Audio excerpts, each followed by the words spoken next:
en que la verdad es que nosotros simplemente nos dedicamos a agradecer por esto, que esto sea posible y, y incentivamos a nuestros miembros. La ANP tiene 75 medios que son parte de la asociación y los incentivamos para que el curso lo tomen. Yo alguna vez también lo tomé en su minuto y de verdad doy fe de la calidad que tiene y de la importancia que tiene.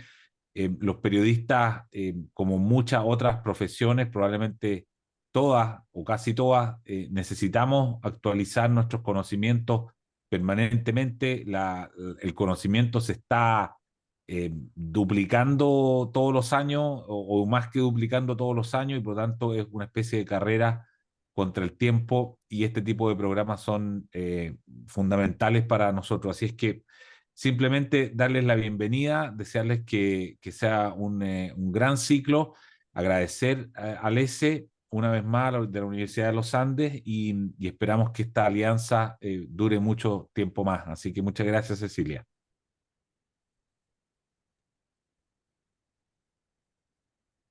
Gracias, Eduardo. Y ahora los voy a dejar con Pilar Concha. Ella es gerente general de ACAFI. ACAFI es uno de nuestros participantes en la mesa para que les introduzca esta interesante clase. Muchas gracias, Cecilia. Muchas gracias por la invitación a moderar. Es un honor estar aquí hoy día, sobre todo con la persona a la que voy a moderar.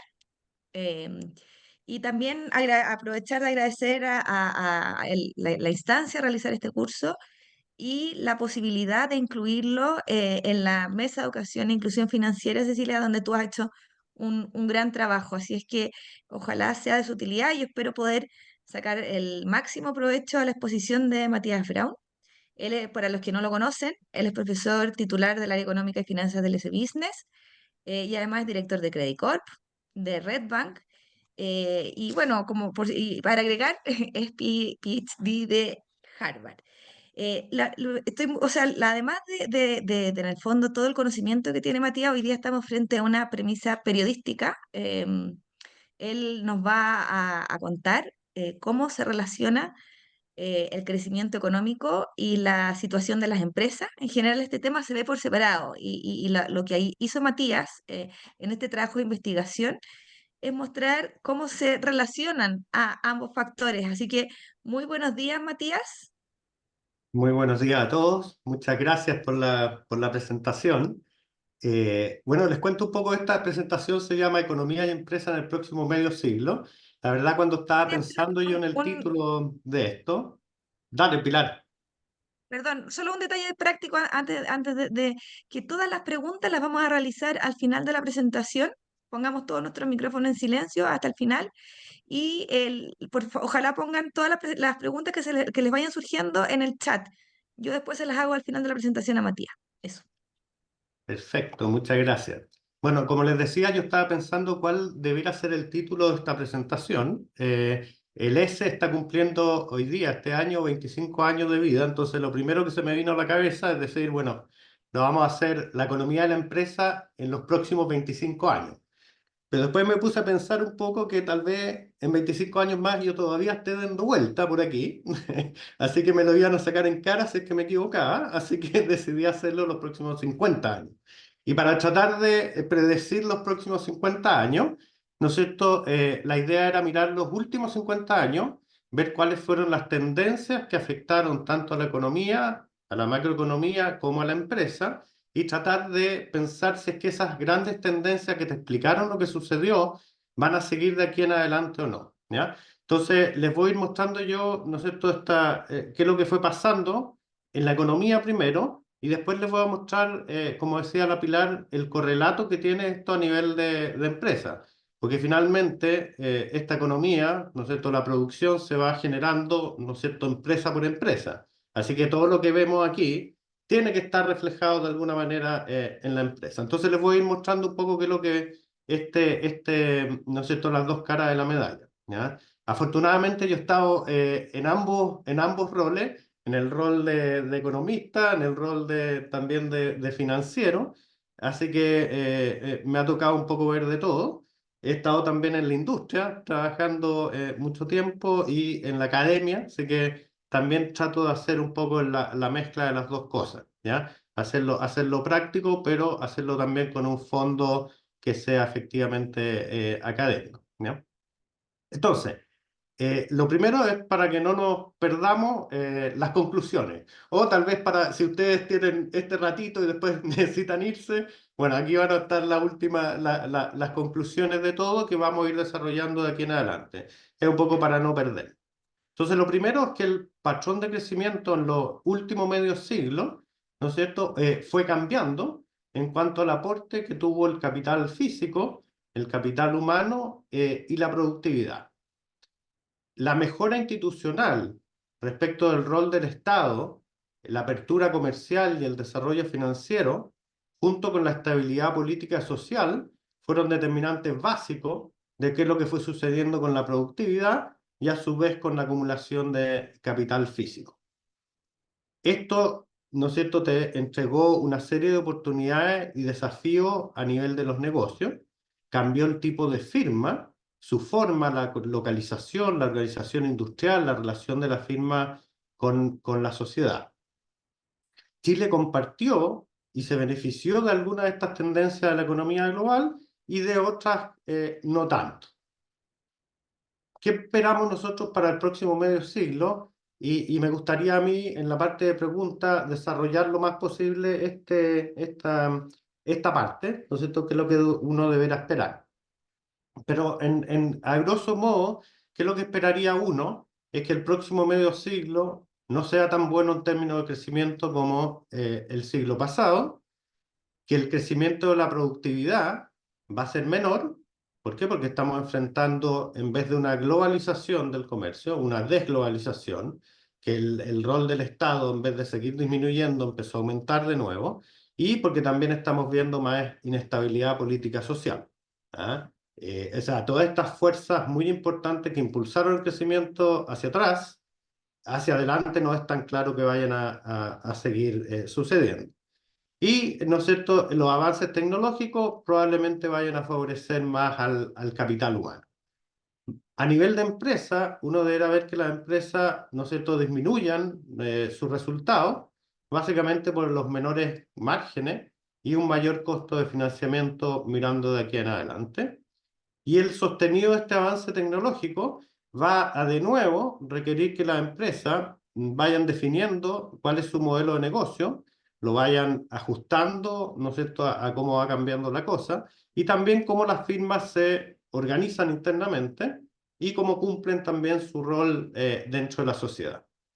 Los distintos sectores de la economía, ¿no es cierto?, y la empresa, van a enfrentar distintas perspectivas mirando hacia adelante, y Chile está enfrentando desafíos importantes en términos de la capacidad que tienen las firmas de adaptarse a todo esto, ¿ya?, que en el pasado ha sido dificultosa, digamos. Entonces, déjenme partir un poco con la economía y qué es lo que fue pasando con el crecimiento en los últimos 50 años. Acuérdense, siempre vamos a estar hablando de los últimos 50 años para tomar esta perspectiva más de largo plazo y no coyuntural. Esta es la economía mundial, ¿no es cierto?, del 60 al 2020, del 70 al 2020. Y como ven ustedes, ¿no es cierto?, el crecimiento económico del mundo tiene sus ciclos fuertes. En promedio, esto fue 3,6% al año de crecimiento. Acuérdense, esto mezcla los países ricos, los países pobres, estamos todos juntos. Pero sí lo que se observa, ¿no es cierto?, es un periodo muy bueno en los 70, un periodo re malo en los 80, una recuperación en los 90 y 2000, y después un periodo malo, pero que está afectado por el tema de la pandemia, ¿no es cierto?, y los efectos que ha tenido de aquí en adelante. Un periodo muy malo del 2000 hacia adelante, ¿ya? Entonces, se fijan que aquí hay crecimiento, claro, de promedio 3,6, pero hay de todo, ¿ya? Y vamos a tratar de explicar un poco qué es lo que está detrás de esto, por qué estuvimos mal aquí, por qué estuvimos mejor por acá, ¿ya? Déjeme mostrarle a Chile. La azul esta es lo que le estaba mostrando, que es el crecimiento del mundo. La roja es el crecimiento de Chile. Entonces, lo primero que aquí es evidente es que la volatilidad en Chile es muchísimo más grande que en el mundo, ¿ah? Entonces, a nivel de empresa, estar en un país como Chile implica un riesgo muy, muy, muy grande, ¿ah? Y normalmente las empresas chilenas han estado, ¿no es cierto?, muy enfocadas en Chile, y si salen para afuera, están enfocadas en países muy parecidos a Chile que tienen el mismo problema de la volatilidad, incluso mayor. ¿Ya? Entonces, primero es que la volatilidad es muy grande. Cuando aquí el mundo le va más o menos, Chile se despedaza. Y cuando al mundo le va mejor, Chile anda volando, básicamente porque está muy integrado, es de los países más integrados en el mundo que hay. Lo otro es que en promedio le fue un poquito mejor que el mundo, ¿ah? En vez de estar creciendo al 3,6, estuvo creciendo al 3,9, ¿ya? Y esas décimas adicionales tienen un efecto súper importante en términos del nivel de la economía, el nivel del PIB per cápita, ¿no es cierto? Cuando lo acumulas en el tiempo, ¿ya? Para darle una idea, en los mejores periodos, esos que está Chile ahí, que son básicamente los 90, en los mejores periodos estábamos creciendo al promedio de 5,5%, ¿ya? Ese 5,5%, ¿no es cierto? Si ustedes lo comparan con las proyecciones que hay de aquí en adelante, que son de 2,5, si ustedes acumulan esa diferencia de 3 puntos porcentuales, en 50 años más llegarían a un nivel de 4 veces superior del tamaño de la economía si es que crecen al 5,5 en vez del 2,5. ¿Ya? Entonces las diferencias, dado que se acumulan, que son compuestas, ¿no es cierto?, hacen una diferencia muy, muy grande. ¿Ya?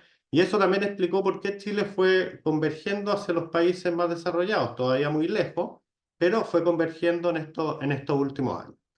Entonces, lo otro que les quería mostrar es esto de aquí, que es básicamente Chile va siguiendo lo que pasa en el mundo, con estas mayores volatilidades, sí, salvo, ¿no es cierto?, este periodo. Este es el periodo de gloria, que básicamente son los 90. O sea, estos no son 30 años, nunca fueron 30 años, no fueron 20 años, fueron 10 años en que Chile de verdad le fue bien. Y el resto es básicamente lo que uno hubiera esperado, dado que es lo que estaba pasando en el mundo, ¿ya? Entonces, cuando se dice, mira, metimos la pata o lo que sea, bueno, claro, o sea, uno siempre estaba creciendo más o menos el mundo, y del 2000 para adelante crecimos más o menos lo mismo. Así que esto de mirarnos y decir que todo es culpa nuestra no es tan efectivo. Pero sí hubo un periodo magnífico en que se juntaron los astros, digamos, ¿ya? Que fue de crecimiento espectacular, pero que fue solamente estos 10 años, ¿ya? En que estuvimos creciendo 3 puntos más que lo que estaba creciendo en el mundo y que es lo que uno hubiera esperado, ¿ya? ¿Qué es lo que sucedió en este tiempo también? Es que los países desarrollados y los emergentes, primero los emergentes, fueron creciendo, ¿no es cierto?, en general, un poquito más que los desarrollados. Bueno, básicamente los desarrollados ya están en otro nivel, los emergentes les falta mucho por avanzar, hay poco capital físico y por lo tanto cualquier inversión de un país más pobre va generando mucho más crecimiento. Entonces los emergentes en general anduvieron un poco mejor que los desarrollados en la historia, salvo este periodo de aquí, que este es el periodo de gloria de los países emergentes, que es del 2000 hacia adelante. El 2000, estos 20 años fueron espectaculares. Mucho de este crecimiento, más o menos la mitad, vino de la mano del crecimiento chino. Y mucho del crecimiento chino vino de la mano de la integración de China al comercio global, ¿ya? Y eso es lo que distingue o lo que fue distinto respecto del pasado. Y eso también es lo que tiró el carro de Chile. ¿Y por qué Chile no se vino más abajo? Es porque siempre el carro estuvo tirándolo el comercio internacional a través de China, y estos fueron periodos muy, muy buenos, ¿ya? Un poco desplazados respecto de Chile. Por eso, Chile, los periodos buenos, los 90, el resto del mundo, los países emergentes, del 2000 en adelante. Lo otro que fue sucediendo en el tiempo es que los servicios empezaron a pasar a ser cada vez más importantes en la producción. La producción en los 60, en los 70 está bastante cargada a la manufactura. Bueno, eso empezó a ser menos importante, y a medida que los países se fueron haciendo más ricos, los servicios empezaron a aumentar de valor, ¿no? Entonces, y en ese sentido, Chile estuvo beneficiado porque básicamente Chile dejó, ¿no es cierto?, la manufactura más rápidamente o antes que el resto del mundo. Ahora veamos un poco, esto fue el crecimiento. Entonces uno cuando trata de explicar el crecimiento, básicamente uno puede hacer contabilidad, es decir, mira, el crecimiento económico va a depender de una serie de factores, ¿ya? Entonces vamos a ir viendo los distintos factores que fue sucediendo con cada uno de ellos para poder explicar el crecimiento total. Los factores son básicamente capital, capital físico, digamos las máquinas, las estructuras, trabajo, o más generalmente el capital humano, y el resto, que es lo que se llama la productividad total de factores, ¿ya? Si ustedes lo piensan en una función, digamos, de producción, en que I es el PIB total, ¿no? Depende, ¿no es cierto?, de una función que a su vez, ¿no es cierto?, depende del capital físico, del trabajo y de la productividad, ¿no? Entonces esto es lo más general que ustedes puedan pensar, ¿no es cierto? El PIB depende de estos tres elementos. Ahora, eso no nos sirve mucho para hacer la contabilidad. Tenemos que llevarlo a algo más práctico, que es básicamente la pregunta de qué forma tiene esa función, ¿ah? Para yo saber, bueno, si el capital sube 10%, ¿cuánto sube el PIB? Bueno, esta función no me sirve, tengo que ponerle numeritos, parámetros, ¿ya? Y lo que normalmente se hace es lo siguiente, es que se asume una función específica, que es esta función Cobb-Douglas, que tiene esta forma de aquí. Entonces, fíjense, esto de aquí, que es una función general, la transformé en algo más particular, en que el K y el L y el A se, ¿no es cierto?, juntan de esta manera para explicar el crecimiento o el PIB completo, ¿ya? Entonces, ¿qué características tiene esta función Cobb-Douglas?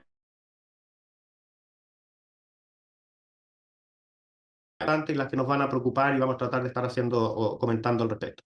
Uno, que tiene retornos constantes a escala. ¿Qué quiere decir esto? Que si el capital y el trabajo suben 10%, el PIB sube 10%. O sea, si todos los factores los incremento en la misma magnitud, el PIB va a subir en esa magnitud. Lo segundo es que si yo aumento un factor pero no el otro, cada vez saco menos, ¿no? Por ejemplo, piensen ustedes, cuando no hay capital físico, imagínense que no hay ningún puerto. El primer puerto que yo hago tiene una rentabilidad gigante, pero el segundo puerto que hago ya tiene una rentabilidad un poco menor, porque no lo hago en el lugar más apropiado, sino que en el segundo mejor. Y así, ¿ah? Entonces, por ejemplo, para darle una idea, en los países pobres hay muy poquito capital, así que cualquier cosa que se haga te genera un crecimiento grande. Los países ricos ya existen todos los puertos, así que el adicional te pega bastante menos en el crecimiento. Entonces, el retorno marginal decreciente. Y lo tercero es que la productividad de los distintos factores es inversamente proporcional a la abundancia de ellos. Es decir, cuando hay poco capital, su productividad es grande. Cuando hay mucho capital, su productividad es baja, lo que hablábamos de los puertos. Cuando hay poco capital humano, el poco capital humano que hay tiene una productividad gigante, ¿no? Porque tiene mucho capital físico con que trabajar, ¿no? Y esto, es que uno asume que estamos en una economía competitiva, va a implicar que el salario relativo, el pago relativo a los factores capital y trabajo, también es inversamente proporcional a su abundancia. Si en los países que hay mucho capital y poco trabajo, el trabajo obtiene un pago mucho mayor. ¿Por qué? Porque es más escaso, ¿no? Y viceversa. Entonces, en este país, ¿no es cierto?, en que el capital se destruyó por los 70, ¿ya? Es decir, básicamente las empresas no invertían, así que el capital se va depreciando, se va achicando, pero la gente sigue estando ahí. Entonces el capital se hizo muy escaso. ¿Qué es lo que sucede cuando el capital es escaso? El pago al capital, la rentabilidad del capital es grande, y eso genera incentivos para invertir el capital, para restaurar ese capital perdido. Entonces, cuando hay poco capital y mucho trabajo, se invierte mucho en capital para restaurar, ¿no es cierto?, ese equilibrio. Ok. esta función Cobb-Douglas yo la puedo expresar en crecimientos, ¿ya? Entonces, básicamente yo saco las derivadas de esa función y me queda que el crecimiento del PIB es igual a este alfa por el crecimiento del capital físico, más 1 menos alfa por el crecimiento del trabajo, más esto de aquí que es el crecimiento de la productividad total de factores, ¿ya? Esto es lo que se conoce como la productividad total de factores y la gente dice, mira, eso es lo más importante, ¿no es cierto? Porque eso es lo de largo plazo. Y lo que te explica 2/3 de las diferencias de ingreso entre países, lo explica la productividad. No el que tengan poco trabajo calificado, no el que tengan poco capital los países pobres, sino es que tienen una productividad muy baja, ¿ya? Entonces, básicamente en el largo plazo es todo productividad. Ahora, estos alfas no me gustan porque son letras, ¿ya? Y es difícil multiplicar letras con letras, ¿ya? Entonces, lo que haces tú es estimar ese alfa, y básicamente la estimación tradicional es que es 0,4, ¿ya? Entonces, el capital, crecimiento del capital por 0,4, más el trabajo por 0,6, más el crecimiento de la productividad, te da por contabilidad este crecimiento del producto, ¿ya? Y la gracia que tiene esto es que yo puedo decir, bueno, el crecimiento del producto fue alto, ¿por qué? Porque creció mucho el capital, porque creció mucho el capital humano o porque creció mucho la productividad. Es decir, puedo descomponer el crecimiento en sus distintos factores y meterme, en definitiva, dentro de cada factor y decir, bueno, ¿por qué creció mucho el capital o poco el capital? ¿Por qué creció mucho o poco el trabajo? Y seguir, ¿no es cierto?, descomponiéndolo en más factores para entender un poco qué es lo que fue sucediendo. Ahora, fíjense que el crecimiento del PIB es conocido, eso es lo que se mide. El crecimiento del capital físico es conocido, ¿ya? Eso es la cantidad de máquinas y estructura y cómo va creciendo en el tiempo, eso lo conocemos. El crecimiento del trabajo o capital humano también lo conocemos. En la fuerza de trabajo, en la cantidad de horas que trabajan, en su calidad y lo que sea, también sabemos cuánto es. Pero lo que no sabemos es esto de aquí, que es la productividad total de factores. Y esa se estima como un residuo. Es decir, lo que no podemos explicar del crecimiento con capital físico, capital humano, es el resto. Eso es lo que se llama productividad total de factores, ¿ya? Es decir, es un estimado, es lo que yo no sé, ¿ya? Lo que no puedo explicar, eso es la productividad total de factores, ¿ya? Y eso es, claro, un problema, porque es lo desconocido, y por lo tanto requiere una interpretación. Entonces, por ejemplo, si ustedes ven los últimos años, la productividad total de factores ha sido muy baja, yo tengo que explicar por qué, darle una interpretación, por qué podría haber sido, porque eso no lo puedo medir, ¿ya? Porque es un residuo, ¿ya? Entonces, por eso mismo, como es un residuo, también hay que mirarlo en un periodo más largo. Si ustedes lo miran año a año, esta cuestión es tremendamente volátil, ¿ya? Y no tiene mucha explicación. Pero si ustedes lo ven en periodos de, digamos, una década, ahí uno puede efectivamente ir ligando esta productividad con fundamentos, ¿ya? Que vamos un poco lo que vamos a hacer. Ok, este es, ¿no es cierto?, en la contabilidad del crecimiento. Estos son los resultados, ¿ya? A nivel del mundo, eh, la barrita azul es cuánto contribuyó la productividad, la barrita roja es cuánto contribuyó el capital físico, la estructura y las máquinas, y el capital humano en la franja esta verde. Entonces, lo que pueden ver aquí ustedes es que, básicamente, en promedio, la productividad es el factor más importante.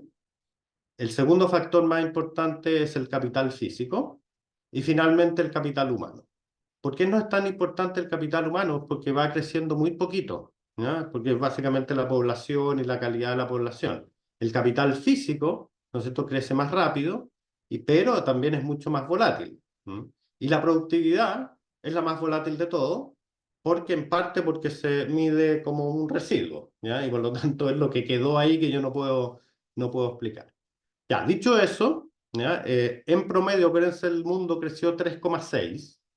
El capital físico te explicó 1,3, el capital humano 0,6 y la productividad total de factores 1,7. Entonces, lo más importante fue la productividad total de factores en un periodo de 50 años. Y casi siempre en periodos de 50 años es lo más importante. Y es por eso que nos enfocamos mucho en esa parte. No es la única que tenemos que enfocarnos. Por ejemplo, si uno quiere hacer crecer más rápido el PIB, ¿no es cierto?, tiene que dar más incentivos a que las empresas inviertan. Es decir, se hagan más máquinas, más edificaciones, ¿ya? Entonces, para aumentar este nivel de acá. También uno tiene que preocuparse de cuál es la calidad de la fuerza de trabajo, ¿ya? Entonces, la educación y el cuento va a estar por aquí, ¿ya? Y tiene que ocuparse de esta total, la productividad total de factores, que es, ¿no es cierto?, el resto, ¿no? Entonces, mirando la evolución de esto, lo que podemos ver es que en los 60, 70, la productividad fue muy, muy grande, ¿ya? Y básicamente esto está relacionado no con política económica, porque no fueron especialmente buenas, ¿ya? Pero sí con cambios tecnológicos. Este es el periodo de automatización, este es el periodo de los robots, de las fábricas de autos automatizadas. Esto fue, ¿no es cierto?, un periodo bien importante de avance tecnológico, ¿ya?, que requirió inversión en capital, pero no especialmente mucha. Después la productividad, después de ese periodo, ¿no es cierto?, se viene abajo, una vez que las empresas ya ¿no es cierto?, adaptaron y aprovecharon estos cambios tecnológicos, se nos viene abajo la productividad, ¿ya?, y por lo tanto se nos viene abajo el crecimiento. En ese periodo, también el capital físico, a fines de los 80, contribuyendo muy poco, el capital humano contribuyendo lo tradicional. La productividad baja hasta alrededor de los 2000. Y ahí la productividad de nuevo empieza a aumentar hasta más o menos el 2010. ¿Qué es lo que sucede en ese periodo? ¿Por qué la productividad es mucho más grande? Es porque la producción en el mundo se traslada, ¿no es cierto?, de un país a otro. Digamos, básicamente de los países más ricos hacia China. La manufactura se va a China, y dado que China es mucho más barato, ¿ya?, y además se fue haciendo más productivo, ¿no es cierto?, esta recomposición hizo que con la misma cantidad de trabajadores y máquinas yo pudiera producir mucho más, ¿ya? Entonces fueron las políticas económicas, la apertura comercial, pero vamos a ver después también el rol del Estado, ¿ya? Fueron esas políticas económicas las que te dieron cuenta de esa mayor productividad a partir del 2000 en adelante. Del 2010, 2015, ¿no es cierto?, este proceso ya llegó, ¿no es cierto?, más o menos a su equilibrio. Básicamente, prácticamente todas las manufacturas en el mundo se hacen en China, ¿ya? Y llegamos más o menos a un equilibrio, y la productividad nos baja. Y lo que te explica, ¿no es cierto?, los últimos 10 años de crecimiento, de que se haya mantenido relativamente estable el crecimiento, es capital físico, ¿ya? ¿Y a qué se asocia ese capital físico? Es toda esta nueva revolución tecnológica ligada a las tecnologías de información. Acuérdense, esta cuestión de Internet aparece, ¿no es cierto?, a mediados, fines de los 90, y Internet y la computación en general exigió una inversión en capital físico gigante. Entonces, hubo que comprar 1.000 millones de computadores, ¿ah? Y esa es una cantidad gigante, mucho más grande de lo que se había visto. Y eso fue inversión en capital físico, ¿ya? Entonces, ustedes ven más o menos lo que nosotros podemos explicar. Nos vamos a meter en especial, nos vamos a meter en cada uno de estos factores con la idea de explicar lo que pasó hacia atrás, pero siempre pensando en si esas tendencias se van a repetir en el futuro. Esto es más o menos lo que fue pasando en Chile. Primero, acuérdense, Chile creció un poquito más que el mundo. El capital, ¿por qué creció un poquito más que el mundo? Es porque el capital físico creció en promedio más y la productividad de factores ligeramente más. Capital humano creció menos, es decir, el capital humano, crecimiento de la población y su calidad fueron más rápidos en el resto del mundo. Lo segundo es que, de nuevo, el componente más volátil es esta productividad. De nuevo, esto está asociado con que es la parte que no sabemos, es el residuo, es lo que quedó, ¿ya? Es más volátil y también tiene estos ciclos bien importantes, ¿no es cierto?, este periodo, ¿no es cierto?, de gloria, acuérdense, los 90, ¿a qué se asocia? Es como digamos, los astros se juntaron todos. De hecho, es el periodo en que, histórico, desde la República, desde 1810, en que fueron creciendo más que el promedio tanto el capital físico como el capital humano y la productividad. Entonces se dieron los tres juntos, ¿ya? Las empresas invirtieron mucho, aumentó mucho la población trabajadora y su calidad, y la productividad fue muy alta porque las políticas, ¿no es cierto?, fueron de muy buena calidad, ¿ya? Eso básicamente se eliminó, especialmente a partir de la crisis asiática a fines de los 90, en que ahí hubo un cambio efectivamente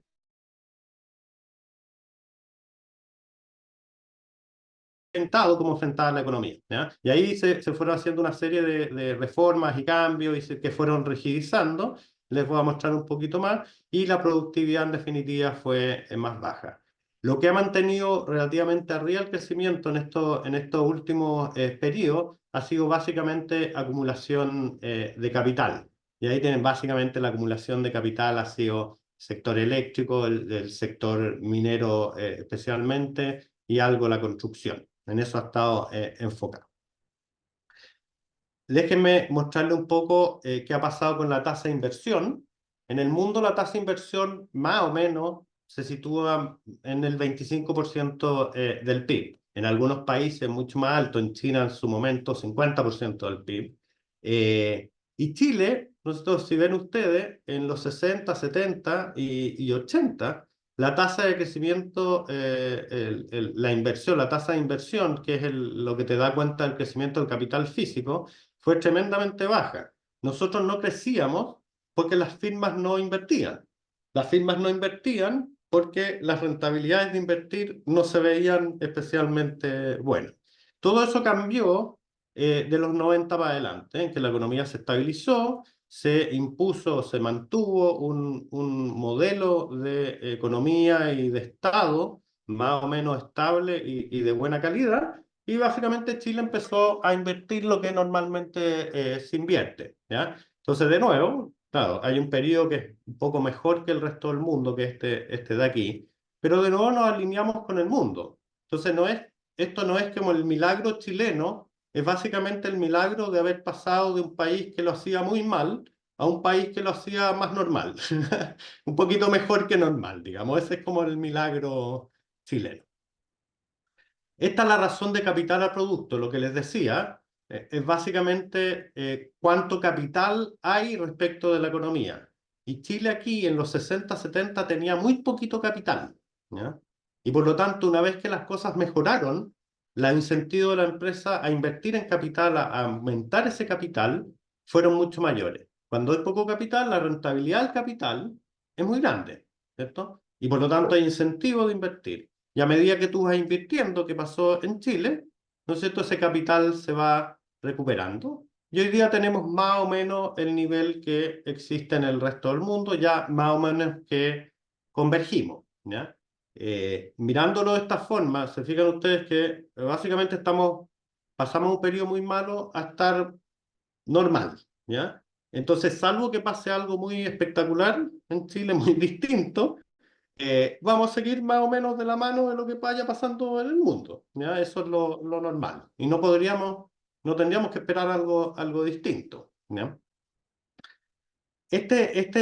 Vamos a ver un poco el capital humano, ¿ya? Vimos el capital físico, básicamente recuperándose de periodos muy malos y ya llegando a algún equilibrio respecto del mundo. Capital humano. Entonces, capital humano se compone primero de la gente, ¿ya? Entonces, lo primero que hay que mirar es qué es lo que va pasando con la población, ¿ya? Porque si la población no crece, no hay gente, no hay tanto capital humano. Y lo que ha sucedido, que es tremendamente importante, es que el crecimiento de la población se ha venido abajo muy rápidamente, y especialmente en Chile. Y Chile va más adelantado que el resto del mundo, es decir, ha caído más rápidamente la tasa de crecimiento de la población. Ustedes han visto las tasas de fertilidad de 1,3 niños por mujer, Ese está en el top 5 de las más bajas del mundo. ¿Ah? Es mucho más baja que el promedio en Europa, que era como el niño símbolo de la baja de la fertilidad. Bueno, aquí estamos mucho más bajos. Y si le sacáramos la mayor fertilidad que tienen los inmigrantes, de verdad que los chilenos tienen una tasa extremadamente baja y cayendo con fuerza. Fíjense que aquí esta última parte de aquí es la inmigración en Chile. Por eso que el crecimiento creció la población, ¿te fijas? Pero la tendencia obviamente es a seguir hacia abajo y hoy día ya estamos bajo el 1% de crecimiento. Entonces, algo que nos impulsaba, ¿no es cierto?, nos daba 2 puntos porcentuales de crecimiento, simplemente porque la población iba subiendo, ya no nos da, ya estamos en el 1. Y si ustedes miran esta curvita, eh, tendría que pasar algo muy, muy raro para que no siguiera cayendo la tasa de crecimiento de la población. Y de hecho se espera que la población hacia el 2050 del mundo ya empiece a caer. Entonces, mirando los próximos 50 años, este gran impulso que tuvo el crecimiento de la población para el crecimiento de la economía, ¿no es cierto?, ya no va a existir. Entonces ya se nos pone cuesta arriba. Entonces este es el crecimiento de la población de la fuerza de trabajo, o sea, la gente entre 15 y 65, y esta también está bajando, y de hecho está bajando más rápidamente que la población. Entonces no solo hay menos gente, sino que hay menos gente trabajadora. Entonces más cuesta arriba se nos va a poner en los próximos años. No solo hay menos gente y menos gente trabajadora, ¿no es cierto?, los trabajadores sobre la población total ya parecen haber llegado a un equilibrio, ¿ya? En Chile se trabajaba muy poco, había muy poco trabajo, básicamente porque la gente trabaja poco y ineficientemente. Se fue recuperando y llegamos más o menos a los niveles un poco más bajos que la participación en el mundo. Todavía la participación de la mujer en el trabajo en Chile es mucho más baja, ¿ya? Pero estamos más o menos convergimos al resto del mundo. Pero aquí se ven ustedes que en términos de la cantidad de trabajadores sobre la población total no va subiendo y por lo tanto de nuevo cuesta arriba, ¿ya? Entonces se nos cae la población, se nos cae la tasa de crecimiento de los trabajadores. Pero no solo eso, los trabajadores que ahora crecen mucho menos, están trabajando mucho menos, ¿ya? Entonces si ustedes van así a principios de siglo, la gente trabajaba los 7 días a la semana todo el día. Después, ¿no es cierto?, empezaron a trabajar 6 días, después hoy día 5 días, y les aseguro que en 50 años más vamos a estar trabajando con suerte 3 días. ¿Ya? Fíjense las horas trabajadas, ¿no es cierto?, al año. 2.000 horas es más o menos, ¿no es cierto?, 41 horas por semana más las vacaciones. ¿Ya? Esos son 2.000. ¿Ya? Pero fíjense que ya los países del mundo, ¿no es cierto?, ha bajado mucho más que eso, ya vamos como en 1900, y Chile, especialmente el 90 en adelante, las horas trabajadas han caído muy fuertemente. Bueno, esto está bien relacionado también con la cantidad de feriados, que ahora son feriados, sándwiches, hay de todo. Yo no digo que sea malo, de hecho, que haya feriados a muchos nos favorece bastante, pero bueno. Pero lo que sí es que la gente está trabajando menos. Entonces hay menos capital humano efectivo, porque hay menos capital humano involucrado en la producción. Entonces la pregunta es, ¿a cuánto más podemos caer? Mirando de aquí en adelante, y la respuesta es que podemos caer mucho más. Fíjense, en Alemania el número de horas trabajadas hoy día son 1.300. ¿Ya? Hoy día nosotros en Chile estamos más o menos 1.900.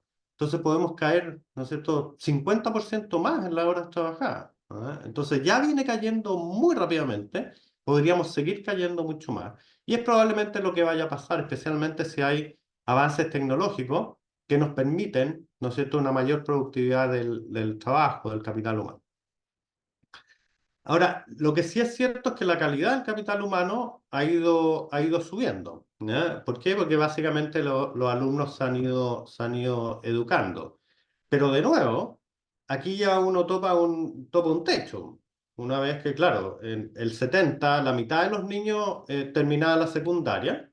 Hoy día todos los niños en Chile terminaron secundaria. así que no es mucho más de lo que podamos aumentar el capital de esa manera.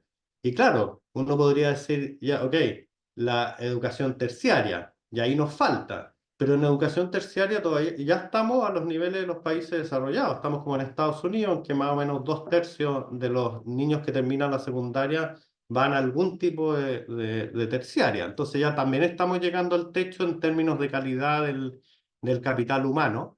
Nuestro nivel de escolaridad, fíjense, claro, es más baja que la de Estados Unidos, pero tampoco es que estemos muy, muy bajos, ¿ya? Entonces, fíjense que el 70 teníamos la mitad de la escolaridad que Estados Unidos y hoy día tenemos un 20% más abajo.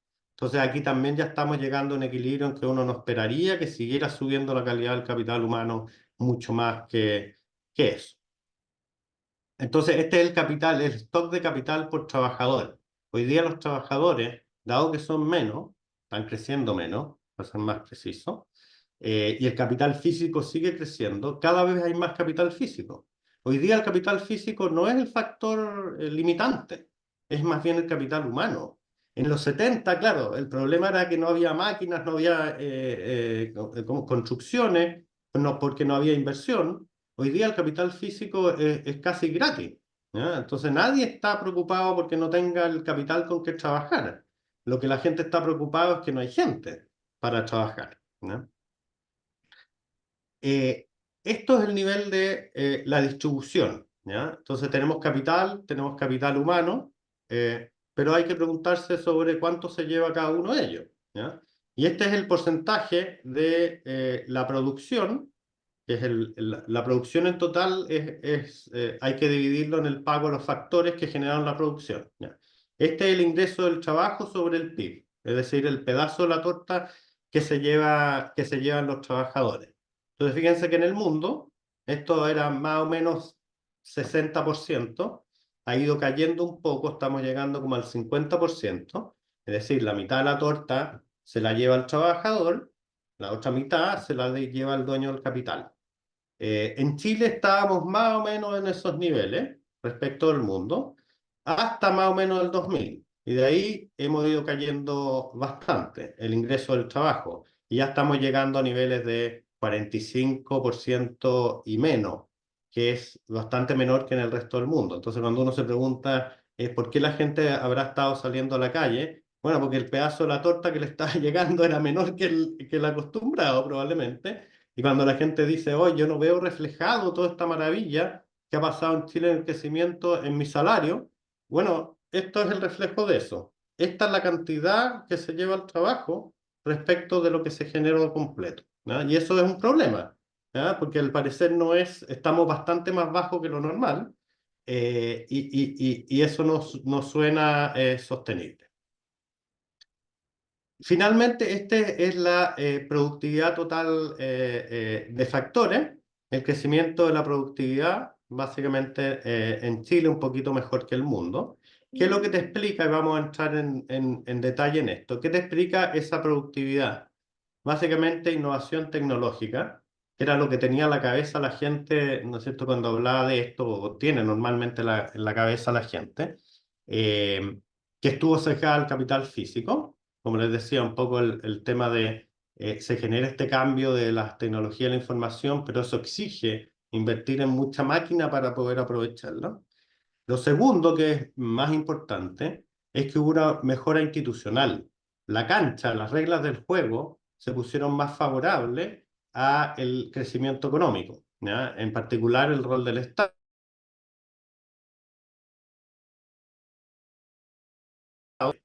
Y finalmente, que hubo estabilidad política social. Aquí estamos hablando en el mundo, pero también está reflejado en Chile. Entonces, déjenme mostrarles rápidamente. Primero, revolución tecnológica. Hay un montón de indicadores, pero este, por ejemplo, es los usuarios de Internet como porcentaje de la población, con una tasa de crecimiento realmente espectacular, ¿ya? Y ya llegando, ¿no es cierto?, a niveles que prácticamente todo el mundo, al menos en los países más avanzados, tiene acceso a esta revolución tecnológica. Entonces hubo mucho cambio tecnológico y muy acelerado versus lo que había habido antes. Más importante, el gasto fiscal, el rol que es un indicador del rol del Estado en la economía. El Estado no solamente es gasto fiscal, sino que es gasto fiscal más una serie de regulaciones, ¿ya? Que normalmente están asociadas o van de la mano de mayor gasto fiscal. Entonces, una forma de medir esto, el rol del Estado en la economía, es el gasto fiscal sobre el PIB. Y como ustedes ven, fíjense de los 60 hasta los 80, esto venía de una trayectoria explosiva. ¿Ah? El gasto fiscal sobre PIB venía creciendo, ¿no es cierto?, muy rápidamente. Pero pasa algo en los 80, ¿ya? Y básicamente se redefine, la gente mira hacia atrás y dice, mira, la verdad que el Estado cada vez más grande fue generando problemas muy importantes, en particular es que había que financiarlo y se financiaba con la máquina de billetes y eso generó inflaciones explosivas en todo el mundo, ¿ya? ¿Qué es lo que pasa del 80 para adelante? ¿No es cierto? La gente un poco se da cuenta de esto y empieza a cambiar. Y decir, ¿sabes qué? A lo mejor el Estado no es la solución de todo, hay que dejar a los privados, ¿no es cierto?, andar un poquito más libre. Y aquí es donde entra Reagan y Thatcher en el principio de los 80, y después se empieza a acoplar todo el mundo en términos de esta liberalización o un modelo más liberal, pro mercado, pro empresa, ¿ya? En Chile, se fijan que pasó más o menos lo mismo en los 70. El ajuste en Chile fue mucho más violento, obviamente por el tema político que teníamos, y hacia el 90 teníamos gasto fiscal que era extremadamente bajo, ¿ya? Eso se fue corrigiendo y con justa razón, probablemente 10% de gasto fiscal sobre PIB es demasiado poco para las funciones que tiene el fisco. Y eso se fue recuperando. Volviendo al mundo, fíjense que se mantuvo constante el rol del Estado en la economía, más o menos constante, hasta tipo 2010, en que empieza a aumentar de vuelta. O sea, el Estado ha habido una vuelta de tuerca, una vuelta al pasado. Ya los Estados dijeron, mira, ¿sabes qué? Esto ya se achicó mucho, vamos a ir poniéndole más. Y esto está muy asociado con tenemos que ir recogiendo a la gente que no lo ha ido tan bien, dado las otras políticas, que son básicamente integración comercial mundial y el desarrollo financiero. Entonces nos fuimos dando cuenta, tipo los 2010, que, por ejemplo, en Estados Unidos, hay toda una parte que básicamente se quedó sin producción. Toda la parte, ¿no es cierto?, del centro, que está enfocada en las manufacturas, todas esas se fueron a China. Y bueno, y eso evidentemente que te explica parte importante de lo que está pasando políticamente en Estados Unidos y que está aprovechando Trump. Entonces el Estado fue dándose cuenta que esto de dejar solo al mercado, al sector privado, como que no estaba haciendo un equilibrio y había que volver un poco a retomar el ritmo de crecimiento. Eso pasó en el mundo, pero fíjense en Chile, esa situación se acentuó muy rápidamente. En Chile todavía tenemos un gasto fiscal que es menor que el promedio en el mundo, pero creciendo a una velocidad mucho más rápida, ¿ya? Entonces, en ese sentido, estamos creciendo más rápido el gasto fiscal o la injerencia del Estado en la economía, y además nos queda harto más, ¿ya? Entonces, mirando hacia adelante, obviamente que uno esperaría que el Estado fuera mucho más poderoso, ¿ya? Y eso es básicamente lo que está sucediendo y es difícil que vuelva a estar. Lo otro que sucedió, acuérdense, el primero, revolución tecnológica. Segundo, el Estado retrocediendo respecto de su rol, ¿ah? Disminuyendo. Tercero, liberalización comercial internacional. Básicamente países cerrados al comercio internacional, ¿no es cierto?, de repente se abren y eso genera todo el cambio, ¿ya? Ahí es donde participa especialmente el caso de China, del 2000 en adelante, en que se incorpora China al sistema de comercio internacional, ¿ya? Y empiezan a bajar los impuestos al comercio internacional en forma dramática, ¿ah? O sea, caen a la mitad y muchos países estos impuestos llegan a cero. En Chile prácticamente cero con prácticamente todo el mundo. En Estados Unidos muy bajo también, casi cero. Pero esto también se está dando vuelta. Y se fijan ustedes que lo que lo que hizo Biden recientemente con los autos chinos, lo que está prometiendo Trump respecto no solamente de los autos eléctricos chinos, sino que todas las importaciones chinas, está prometiendo 100% de arancel. Entonces, esto es un cambio radical. Lo que estamos viendo es que la gente ya, el tema de integración comercial internacional, como que ya no, ya es una palabra fea. ¿Ah? Y políticamente eso está haciendo, ¿no es cierto?, que cambie la trayectoria de todo esto. Entonces, ¿qué es lo que sucedió a medida que bajaban las barreras del comercio internacional? El comercio mundial aumentaba, ¿ya? Y fíjense, el comercio mundial, es decir, exportaciones más importaciones sobre PIB, ¿no es cierto? Pasamos de niveles del 25% a niveles del 60% en el mundo. O sea, más que duplicó la importancia del comercio internacional. Y Chile, de nuevo, esa tendencia se acentuó, porque es un país chico, y que además se abrió antes que el resto del mundo y se abrió más que el resto del mundo, entonces aumentó muchísimo.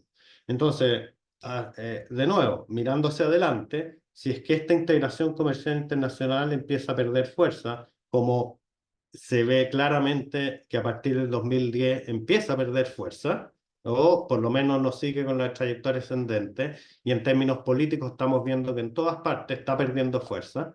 Si es que eso es lo que va a suceder de aquí en adelante, a Chile le va a ir especialmente mal, porque esta política mundial y chilena, que impulsó muchísimo el crecimiento, ya no va a estar, y de hecho se va a estar dando vuelta. Y eso ya se está quedando bastante claro en China, o sea, en Chile en los últimos años. Fíjense, el resto del mundo, ¿no es cierto? La tendencia dejó de aumentar, pero se estabilizó.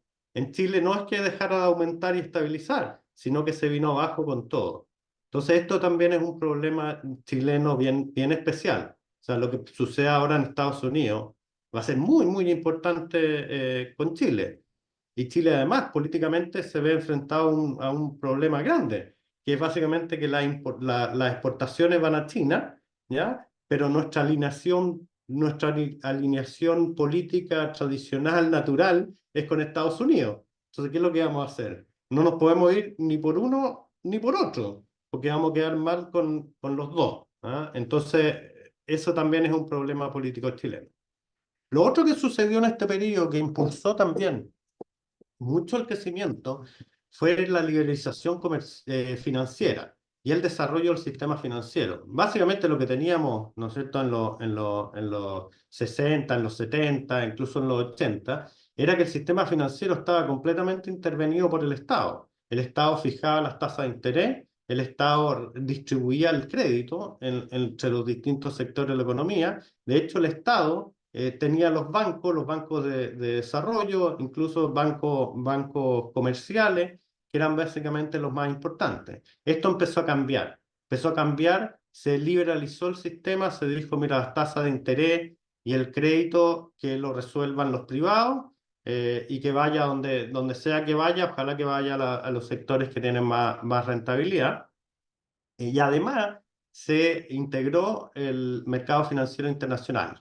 ¿Y qué es lo que sucedía? Que los países que tenían muy poco, ¿no es cierto?, financiamiento, les empezó a llegar financiamiento de los países más desarrollados, y eso permitió, ¿no es cierto?, que avanzaran mucho más rápidamente. Chile está en un nivel que es más o menos el promedio del mundo en términos de liberalización comercial, si es que liberalización financiera, si es que uno lo toma, o desarrollo financiero, como lo toma como el tamaño de los bancos sobre PIB. Y esta tendencia, ¿no es cierto?, sigue en adelante, y esto sí probablemente siga sucediendo de aquí en lo que sigue, porque falta mucho en términos de la participación de la gente en el sistema financiero. Hay mucho crédito, pero hay mucha gente que está fuera del sistema, ¿ya? Y en todo el mundo. Y eso está cambiando muy rápidamente por estas nuevas tecnologías, ¿ya? Si ustedes ven estos wallets o estas cuentas vistas que yo puedo abrir en 3 minutos poniendo el dedo y sacándome una foto, es una revolución completa. Ya subiste a todo el mundo básicamente al sistema financiero. Está recién empezando, pero deberá ser muy fuerte en adelante. La tasa de los préstamos fue cayendo también, no solo la cantidad de crédito, sino que las tasas fueron cayendo de forma importante. Lo que sí, y que hay que decirlo, es que este sistema no fue tanto pro mercado, sino que fue bastante pro empresa. que es algo distinto. Promercado es fomentar la competencia, es sacar al sector público y fomentar la competencia entre privados. Pero mucho de lo que pasó, no solo en Chile, sino que en el resto del mundo, es que la política fue más pro-empresa. Y lo que fue generando eso es que la competencia fue disminuyendo o no fue profundizándose como uno podría haber esperado, ¿ya? Por ejemplo, este es un indicador de la cantidad de juicios antimonopolio en Estados Unidos respecto del 90, y ustedes se fijan cayendo en forma importante. La rentabilidad del capital físico. A medida que aumentaba el capital físico, su abundancia, uno hubiera esperado que su rentabilidad fuera bajando rápidamente y que los sueldos en relación a esa rentabilidad fueran subiendo. Bueno, eso no es lo que sucedió. Lo que sucedió es que la rentabilidad del capital no siguió bajando a partir de los 80, sino que se mantuvo, a pesar de que el capital fue mucho más abundante, ¿no? El ingreso del trabajo, ya les mostraba, el trabajador, ¿no es cierto? El capital se empezó a llevar cada vez un pedazo más importante de la torta, tanto en el mundo, pero especialmente en Chile. Y todas estas fuerzas, se fijan, como que no está pareciendo que sean políticamente sostenibles. O sea, la torta es cada vez menor al conjunto de la población que en definitiva toma las decisiones políticas, o que debiera tomar las decisiones políticas, digamos, y como que eso no está cuajando, ¿no? Entonces está habiendo problemas. La volatilidad del crecimiento también ha aumentado en forma significativa. Lo otro es que, como les decía, el modelo ya mucha gente empezó a dejarle de hacer tanto sentido. Este es un indicador del número de desórdenes sociales urbanos en el mundo, que es básicamente las huelgas, las salidas de la gente a la calle a protestar, ¿ya? Y eso, se fijan ustedes que de los 80 en adelante había estado bajando, ¿ya?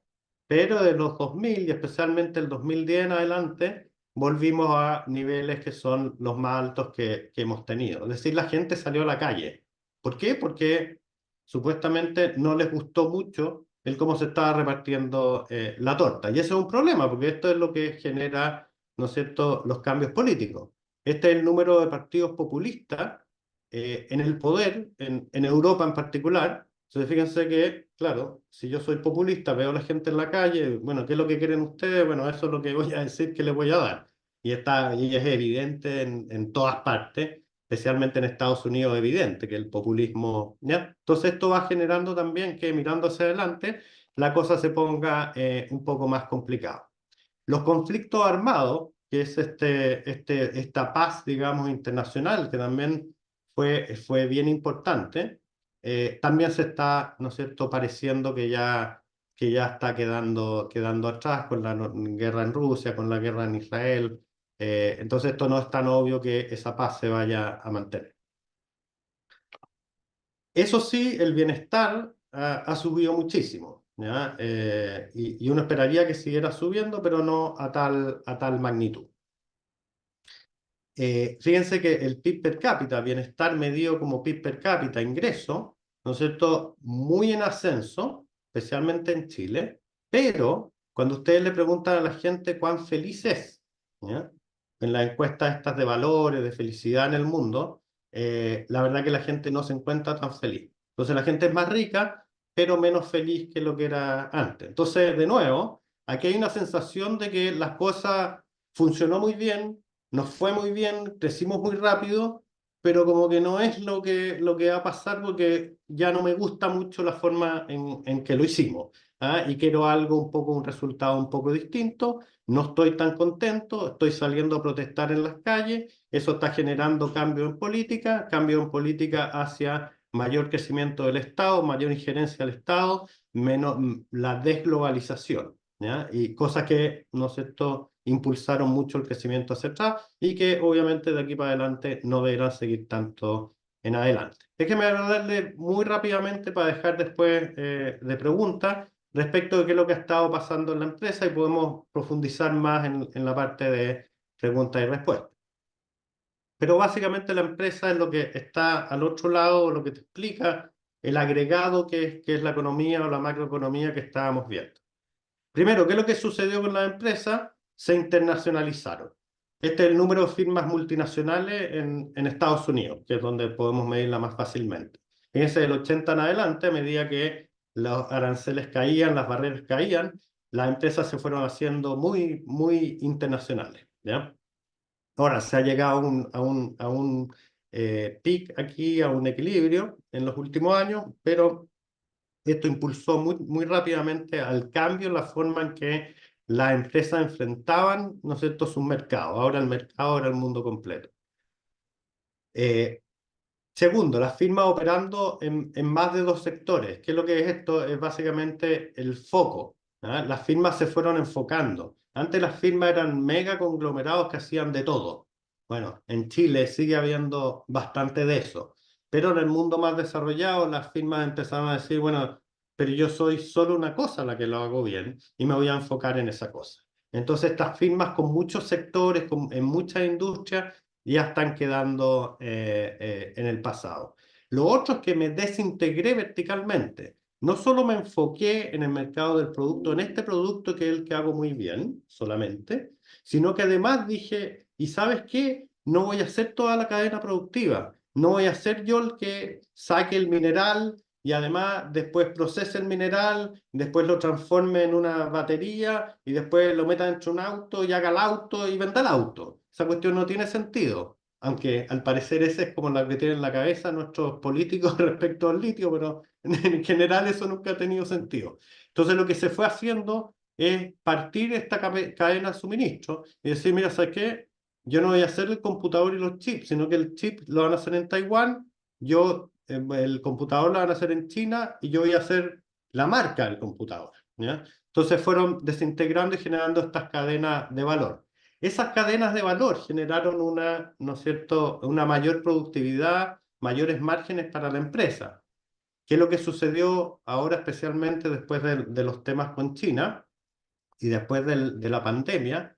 Como que empezó a quedar en evidencia que esto no es tan sostenible, ¿ya? En la pandemia se cortaron estas cadenas de suministro y generó grandes problemas, y ahora si hay temas entre Estados Unidos y China, ya no es obvio que tú quieras, ¿no es cierto?, externalizar tu producción hacia China, ¿ya? Porque puede que, ¿no es cierto?, haya estos temas políticos. Entonces lo que están haciendo las empresas recientemente es, sí, o sea, no desintegrarse tanto verticalmente, sino que volver a tener dentro de la casa la producción o la cadena completa, pero además la parte que estás externalizando, ¿no es cierto?, la estás externalizando a los países amigos. Entonces, en vez de hacer, ¿no es cierto?, las cosas en China, tratemos de hacerlas en México, porque esos son más amigos, más aliados. Y eso es más o menos lo que está tratando de hacer Estados Unidos. Lo otro que sucedió es que las empresas se pusieron más planas. Este es el número de reportes al gerente de la empresa, que es básicamente el número de, digamos, gerentes de área. Y se fijan ustedes que cada vez más personas dependen directamente del gerente, es decir, la empresa es cada vez más plana. Y esto va a seguir siendo de aquí en adelante de esa manera. Todas estas jerarquías, así bien estructuradas, tipo militares, así que había en la empresa, eso ya quedó en el pasado. Ahora las empresas son súper planas. Y esto está bastante, y especialmente sucede en los sectores que hay más importancia del capital humano. Entonces vean todas estas startups, todas estas empresas tecnológicas, son tremendamente planas, ¿eh? O sea, hay un fundador y después todos los otros son bien parecidos en términos de poder y la contribución que hacen. Eso va a seguir siendo, ¿no es cierto?, la tónica de aquí en adelante, porque esos procesos tecnológicos están siguiendo su rumbo.